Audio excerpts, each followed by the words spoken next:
शिवकाली समाज चैनल पर आपका स्वागत है। जय माता दी सभी को। आज का विषय है सवारी आती है पर कुछ बोलती नहीं है। पहले तो ये समझें कि सवारी एक व्यक्ति के शरीर पर, भगत के शरीर पर या साधक के शरीर पर, जो पूजा पाठ करते हैं उनके शरीर पर स्वयं आ जाती है।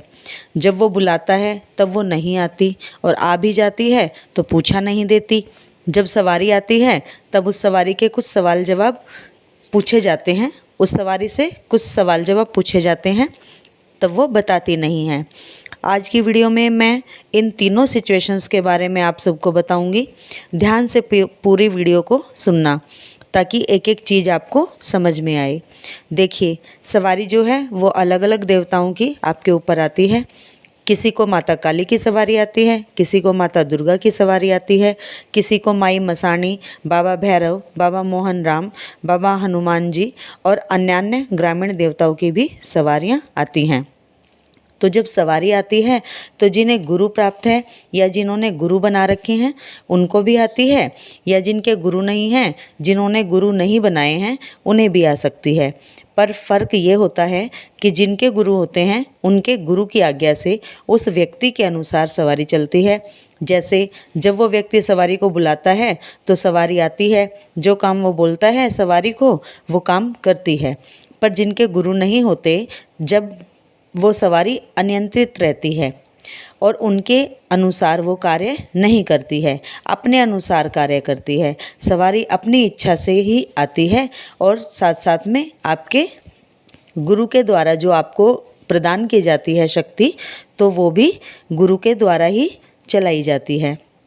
तो सवारी जो गुरु के द्वारा प्रदान की जाती है, जब वो व्यक्ति पूर्ण रूप से गुरु धारण करता है तब आती है, और अपनी इच्छा से तब आती है जब आप पूजा अर्चना करते हैं, उनके मंत्र जाप करते हैं, तब आपके ऊपर सवारी आती है। पर ध्यान दीजिए, कई बार ऐसा होता है कि बिना गुरु के जो सवारी आती है तो अन्य नकारात्मक शक्तियाँ भी सवारी के साथ आ जाती हैं। तो अब मैं आपको बताती हूँ कि सवारी नहीं बोलती या अपने आप सवारी आ जाती है। जब बुलाते हैं तब नहीं आती और पूछा नहीं देती। इसका क्या कारण है?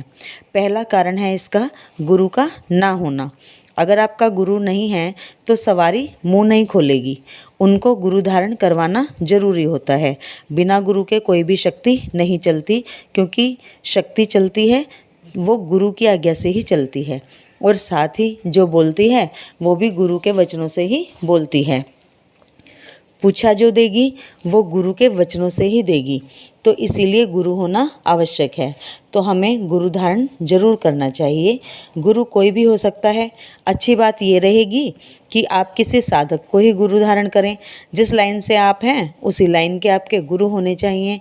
जैसे अगर आप साधक हैं तो साधना मार्ग से आपके गुरु होने चाहिए, ताकि वो इस विषय में आपको अच्छी तरह से बता पाएँ।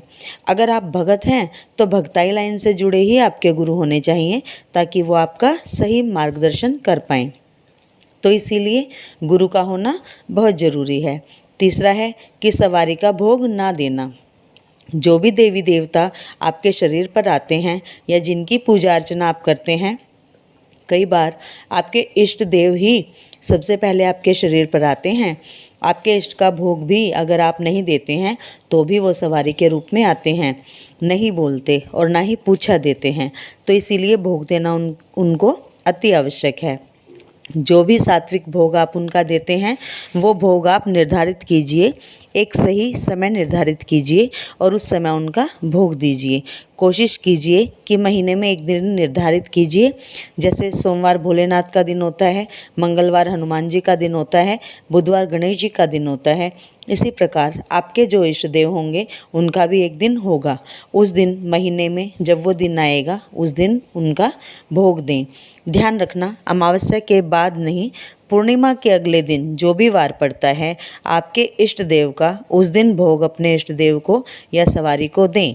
अगली जो तीसरी चीज़ है जिसके कारण सवारी नहीं बोलती, वो है सवारी के वचन ना होना। जब तक सवारी के वचन नहीं होते तब तक सवारी नहीं बोलती, और ये भी क्लियर नहीं होता है कि सवारी सत्य बोल रही है या असत्य बोल रही है। और जब तक वचन नहीं होते तब तक सवारी अपनी इच्छा से आती है। जब वचन हो जाते हैं तो मात्र 5 मिनट के अंदर वो शक्ति हाजिर हो जाती है।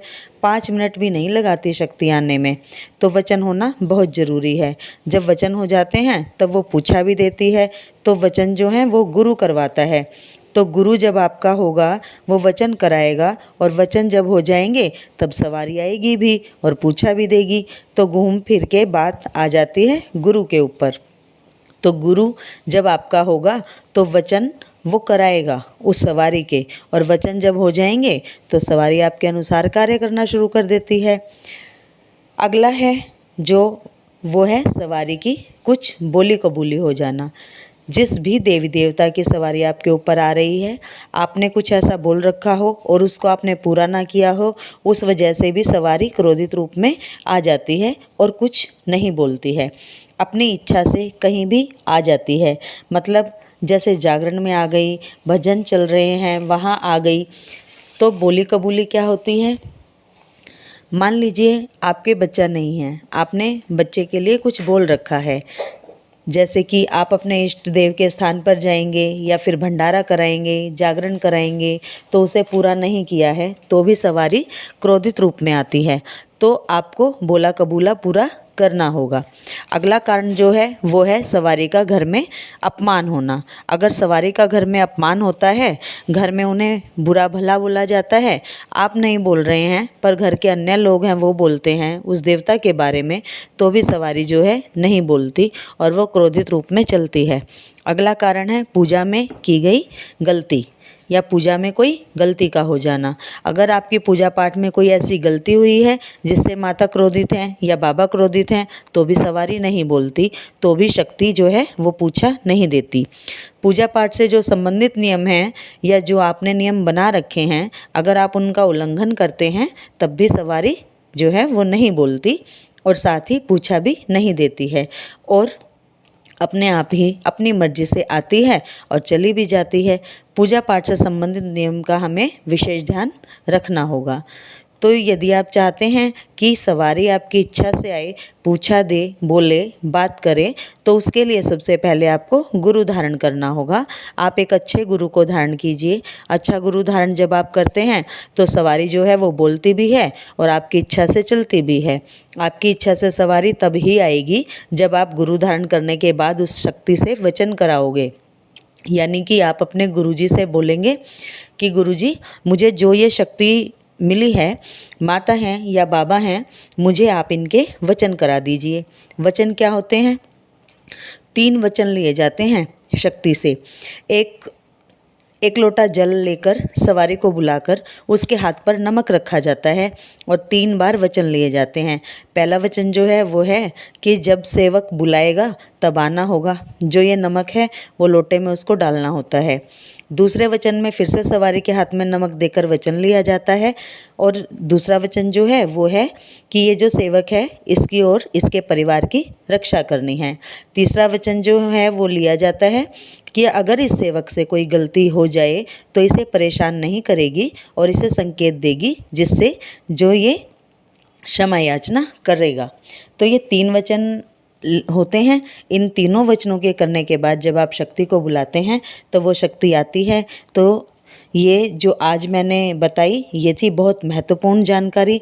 सवारी आती है, बोलती नहीं है, अपने आप आ जाती है, बुलाने पर नहीं आती है, पूछा नहीं देती है, किसी के बारे में बताती नहीं है।